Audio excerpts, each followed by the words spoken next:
At the age of 10, Ayanda Sikade belonged to the Vuka Jazz band based in his hometown of East London as a drummer. And since then, Ayanda got to be involved in projects which contributed to nourishing his skill.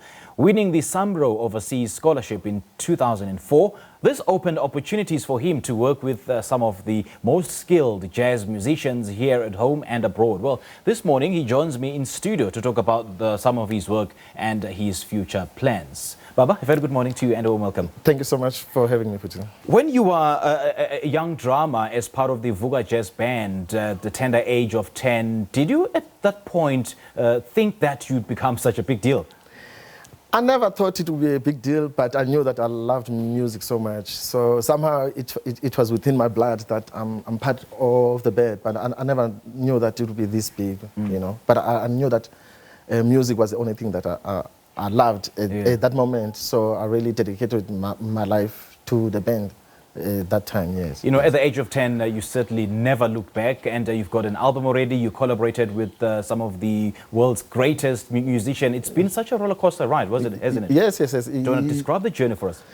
It has been good because I've been lucky, if I would put it that way, that I've been taken by the hand of the great Jim Nirvana, and we recorded with him, and also I've recorded with many musicians in South Africa. Including Babu Zimnawana and the modern younger cats from Duduzo Makatini, Bokani Daya, and so many, Brahebi Tswairi, So that has been the journey for me. And when you met another great in the person of Darius Brubeck in 1999 at the Grahamstown Youth Festival, would you say this was perhaps the breakthrough for you? Yeah, I could actually put it like that because then it gave me an opportunity to go to Natal University. And then there I met some friends from the US, Marco Casasola, who's a piano player. And then following year, we went to the States at Long Beach, California, with the University of Natal student group. That also opened my eyes where I saw Herbie Hancock and Mr. Roy Haynes, the great drummer, and many others, So Natal was a great shifting point in my life, Jeez, man, you've been around, eh? Yeah. And when you worked with the late Jim Nirvana, would you say that that kind of influence that he wielded upon your life and upon your career shaped the person that you are today? And in what way? Yes, because also like he made us to appreciate our music, the music that we grew up listening to from our townships, the music from the villages, Eslalini, like Gola Wedini is a very traditional song that he exposed to be one of the greatest South African classics. So being with him has made me realize that if we deal with our music and with ourselves, we could be greater too. So we didn't have to copy a lot of other nations when it comes to this music. We just have to reflect into who we are and what we are about. So Nirvana was a big impact in my life, and also the reasons why you're playing music.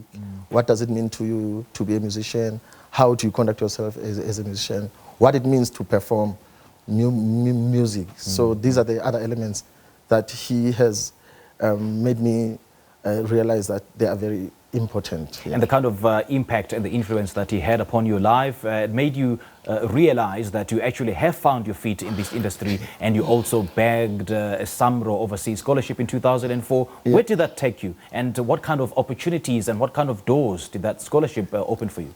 With the scholarship, I decided to go to study with the great South African drummer, Mr. Makaya Nchoko, who went to exile in the 60s and has played with many great jazz musicians, including Mr. Dexter Gordon. And so I thought, let me just go study with him, you know. And when I was in Switzerland, then we met Fight, who's a professor in the university, at the University of Basel on African studies in music and dance. So that also opened more doors for us to be able to go to Switzerland more often. You know, this kind of genre, makes you to be more grounded and more focused. So how do you stay focused and grounded and perhaps relevant and deliver the product that your fans want you to deliver? Yeah, you know, there are also many reasons that we play this music or the music that we're playing, because it's got a meaning, not just to entertain. You know, it's also, it relieves us. For instance, if I play a gig today or a concert, I'll go home a different person. So this means a lot to me, and I believe if he can do this for myself, he can also do this to my audiences. So that's the purpose, in fact, of me playing this music, is that it brings a lot of satisfaction and healing, sometimes emotionally and spiritually. So these are the elements that I really focus on. And you'll take that healing and satisfaction to 22 Sutton Crescent in Morningside in Durban, isn't it? No, we're going to Alliance Française. Yeah. And also the Chairman. There's a nightclub called the Chairman. Okay. On the 29th, which is a Saturday. Give us those details. So on the 28th, I'll be at Alliance Française in Durban with my band from Durban, my old friends Leon Shonik on alto saxophone, Dalisun Dlazi on bass, and Siso Mashilwane on piano. And then on Saturday, the 29th of February, we'll be at the Chairman in Point. I think the club is in Point. Yes. Okay. It's a good jazz club in Point, yeah. All right, Ayanda, thank you so much for your time. Thank you so much. It's such a pleasure, man, and thanks for having me. Great stuff. That was Ayanda Sikade talking to us about his career and where next he will be performing.